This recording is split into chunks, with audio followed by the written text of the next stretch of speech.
the cost of childcare is soaring. The average cost now more than $13,000 a year. As the cost of childcare rises, more people want government to pay for it. Kids first, families first, invest in childcare now. Too many mothers have to choose between childcare and putting food on the table. What we should be doing is making life more affordable. Today I'm proud to announce that New York State is paying the full cost to launch 2Care for the first time.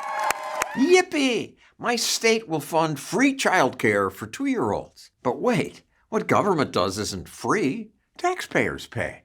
And taxpayers pay more because government rules raise costs. Government rules often have unintended consequences. Carrie Lukas is president of the Independent Women's Forum. The people who write this think it's going to make kids better off. Or it gives them a lot of rules to police. And those rules increase costs for parents. In D.C., daycare teachers must have an associate degree.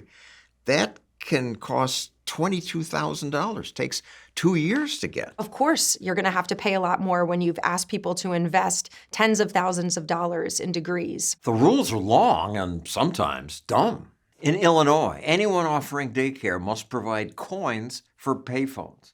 Also, a blanket for each infant. Except then they say soft bedding shall not be used. So which is it? We ask Illinois officials. They say our rules are in the process of being updated. Republican states pass stupid rules too. These are Oklahoma's rules, 180 pages.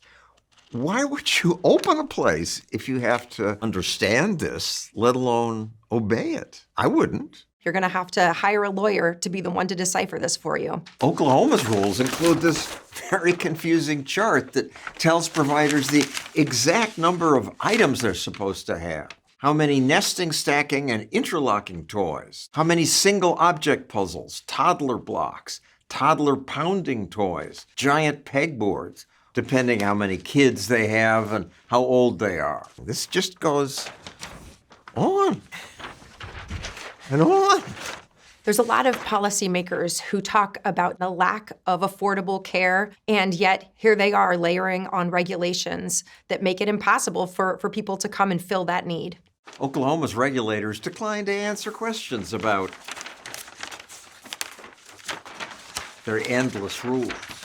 This pushes good people out of the industry. And most harmful, it stops good people from providing daycare in their own home. Parents understand the safety, love, and care that home-based childcare offers. I would think what would be most common is in-home daycare. One mother agrees to take care of several kids. In-home daycare is often what parents want most, places that most replicate that comfortable, family supportive environment. In-home daycare used to be the most common. Not anymore. There's a lot of regulations that end up making it really hard for someone who has their own kids, who's already going to be staying at home, to invite other kids into that home, which is a real tragedy. These rules are well intended, but people don't understand how they mean we have fewer choices. Exactly. As somebody opens a business, every time you have to figure out another rule to comply with, it's another reason not to do it. And those rules often don't end up helping kids as much as raising costs, and fewer people end up entering the market, and parents are left with fewer options. Which is a shame because at-home daycare is much cheaper. While larger daycares typically cost at least $3,000 a month per kid, we paid $1,600 for full-time care with meals. Great. But state regulations make it hard for anyone to care for other people's kids in your home.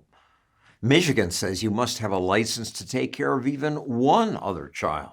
And getting a license can take 6 months. You must have CPR training, infectious disease training, child abuse training, a 6-hour orientation, an environmental health inspection. John, I have 5 kids, and if I had wanted to open a child care center, there are things that no family would ever comply with. I would have to go into my cabinets and find every cereal box and make sure it was in a sealed container. Must be stored in closed containers. That's not workable for a lot of families. And even government-approved care doesn't guarantee safety.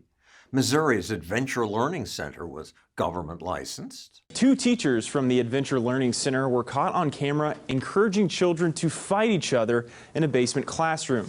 Children as young as 3 years old can be seen punching each other repeatedly. Government rules are often ignored because incompetent government rarely checks. 1.26 million. What was that money spent during any kid? Look at Minnesota. Here they were funneling millions and millions of taxpayer dollars to daycare centers that aren't even operational. So here you are driving the law-abiding out of the daycare market, but in the meantime, they were just letting money flow to those who weren't even providing any care at all. Parents, not government, care the most about kids. So there should be no regulations? I think a background check for a daycare provider is a reasonable requirement. But other than that, I think we really should be trusting parents, not government, to make the decision on what makes sense for their child. Right. Who cares more than the parents? Activists and politicians always say, oh, government will make things better. But more often than not, it makes things worse. Here at Stossel TV, we count on you, not government, to keep us going. To help us make more videos, click that button.